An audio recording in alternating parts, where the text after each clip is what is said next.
Hi hello everyone, welcome back to my channel this girl. और यहाँ पे आज हम देखने वाले हैं कि ओपन कैटेगरी के लिए कितना मिनिमम गेट स्कोर हो जिससे आप अच्छे से अच्छे एनआईटी को पा सकें। ठीक है, तो सीसीएमटी काउंसलिंग के टाइम पे तो जैसे कि मैं यहाँ पे सारी चीज़ें डिस्कस करने वाली हूँ फॉर द ओपन कैटेगरी के लोगों के लिए, स्टूडेंट्स के लिए। तो सबसे पहले मैं बात करूंगी यहाँ पे एनआईटी त्रिची से। एनआईटी त्रिची जैसे आपको पता ही है कि पहले नंबर पे एनआईटी है ये। तो एनआईटी त्रिची की बात करें तो एनआईटी त्रिची में दो ब्रांचेस हैं कंप्यूटर साइंस डिपार्टमेंट में। पहली है डेटा एनालिटिक्स, उसमें क्या है ओपन कैटेगरी के लिए 578 गेट स्कोर से लेकर के 596 गेट स्कोर तक के जो रेंज है, इसके अंदर जिन स्टूडेंट का भी स्कोर आता है उनको एनआईटी त्रिची मिलने के चांसेस हैं। ठीक है, दूसरा क्या है सॉफ्टवेयर इंजीनियरिंग ब्रांच है ओपन कैटेगरी के लिए। इसमें क्या है कि 603 जिसका भी गेट स्कोर क्या है 600 नहीं 592 से लेकर के 603 के बीच में जिनका भी स्कोर है उनको एनआईटी त्रिची मिलेगा। तो आप यहाँ पे देख सकते हो दोनों ब्रांचेस अलग है, लेकिन जब आप एनआईटी त्रिची में एंटर करोगे प्लेसमेंट वाइज कोई डिफरेंस नहीं है। तो आप ये समझ सकते हो मोटा मोटा कि अगर आपके पास 578 मतलब 570 वाले जो गेट स्कोर वाले हैं उनको चांसेस है कि एनआईटी त्रिची मिल जाए फॉर द ओपन कैटेगरी। उसके बाद हम बात करते हैं एनआईटी वारंगल की। एनआईटी वारंगल में ओपन कैटेगरी के लिए सीएसई ब्रांच में जो है वो है 600 से 615 के बीच में रेंज गया है। और सीएसआईएस के लिए मतलब CSI computer science and information security के लिए 583 से लेकर के 591 रेंज गया है गेट स्कोर का। तो आप देख सकते हो जिसके भी 580 से लगभग गेट स्कोर है उनको मिलने के चांसेस हैं क्या कि एनआईटी वारंगल उनको मिल सकता है फॉर द ओपन कैटेगरी। उसके बाद थर्ड हम बात करते हैं एनआईटी राउरकेला की। एनआईटी राउरकेला में ओपन कैटेगरी के लिए दो ब्रांचेस हैं और ओपन कैटेगरी के लिए जो गेट स्कोर गया था वो 455 से लेकर के 484। तो आप देख सकते हो यहाँ पे 450 जिसका भी गेट स्कोर है उसको एनआईटी राउरकेला मिलने के चांसेस हैं।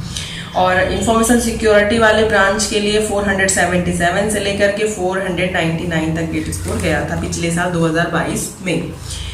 उसके बाद हम बात करेंगे एनआईटी कालीकट की। और एनआईटी कालीकट में क्या है कि सीएसआईएस में गया था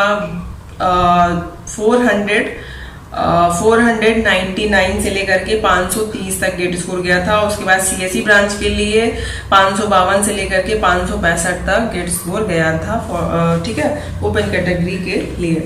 उसके बाद एनआईटी कालीकट की बात हो चुकी है। अब बात करते हैं एमएनआईटी भोपाल के बारे में। तो यहाँ पे मैंने यहाँ पे सारी चीज़ें कलेक्ट करके रखी थी। तो अगर हम एनआईटी भोपाल के बारे में बात करें तो ओपन कैटेगरी के लिए जो है आईएस ब्रांच के लिए इंफॉर्मेशन सिक्योरिटी के लिए वो है 388 से लेकर के 398। और कंप्यूटर नेटवर्क के लिए ओपन कैटेगरी के लिए 359 से लेकर के 368। ओपन आपकी स्क्रीन पे अच्छे से दिख रहा होगा। उसके बाद एडवांस कंप्यूटिंग ब्रांच के लिए ओपन कैटेगरी के लिए है 411 से लेकर के 433। और आर्टिफिशियल इंटेलिजेंस के लिए क्या है 455 से लेकर के 556। ठीक है, तो ये था। अब इसके बाद हम बात करते हैं एनआईटी कुरुक्षेत्र के बारे में। एनआईटी कुरुक्षेत्र में कंप्यूटर साइंस इंजीनियरिंग है और कंप्यूटर साइबर सिक्योरिटी दो ब्रांचेस है। तो computer science engineering open category के लिए 438 से लेकर के 481 तक के बच्चों को एनआईटी कुरुक्षेत्र मिला है पिछले साल 2022 में। और साइबर सिक्योरिटी के लिए ओपन कैटेगरी का जो गेट स्कोर का रेंज है वो 442 से लेकर के 455 है। उसके बाद हम बात करते हैं एनआईटी जमशेदपुर की। एनआईटी जमशेदपुर में दो ब्रांचेस है इंफॉर्मेशन सिस्टम सिक्योरिटी इंजीनियरिंग और दूसरा है सीएसई। उसके बाद जो पहला वाला ब्रांच है उसमें है 381 से लेकर के 429।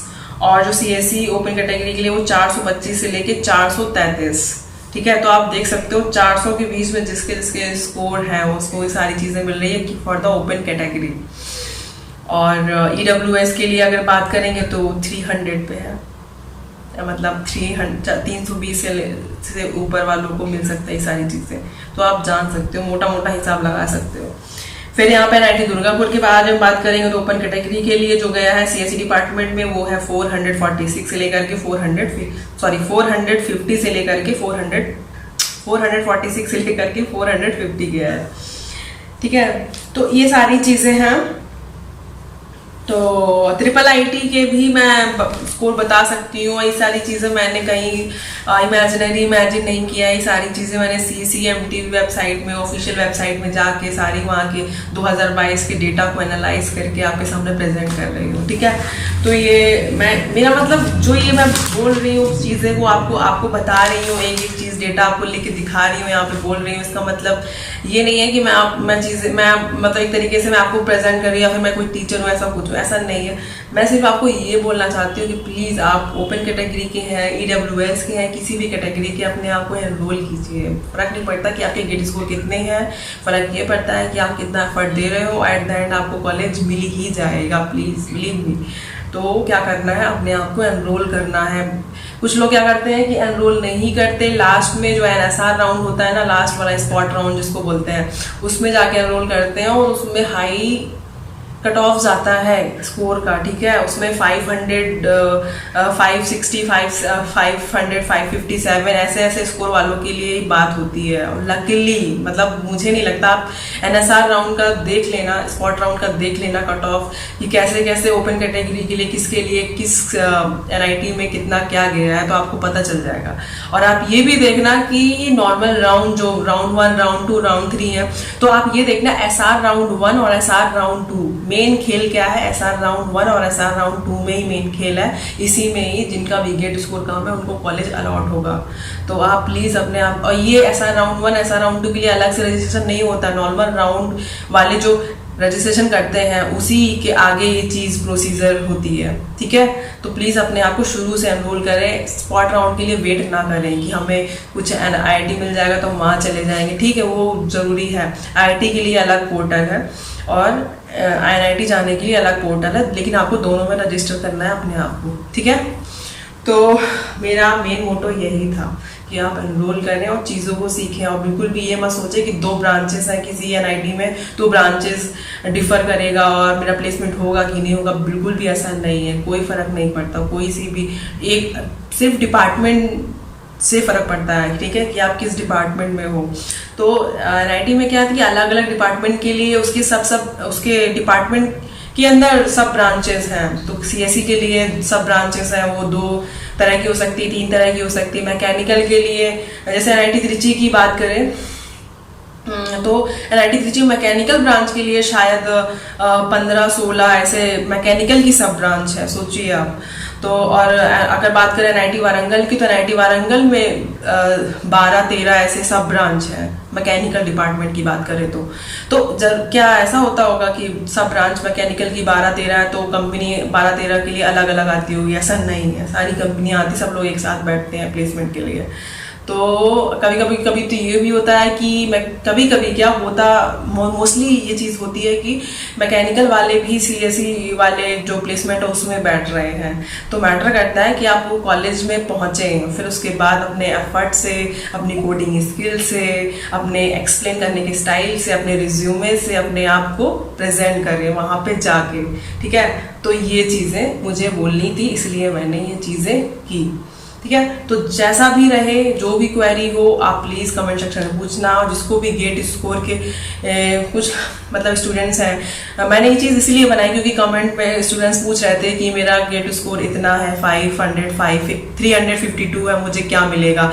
तो मैंने ये सारी चीज़ें इसीलिए एक्सप्लेन कर दी, आपको पता चल जाएगा, मोटा मोटा आइडिया लग गया कि आपको क्या मिलेगा, ठीक है। तो चलिए नेक्स्ट वीडियो में मिलते हैं, तब तक के लिए बाय बाय। और हेल्दी रहिए, अच्छे से खाइए, ठीक है, और ध्यान रखिए। Bye bye.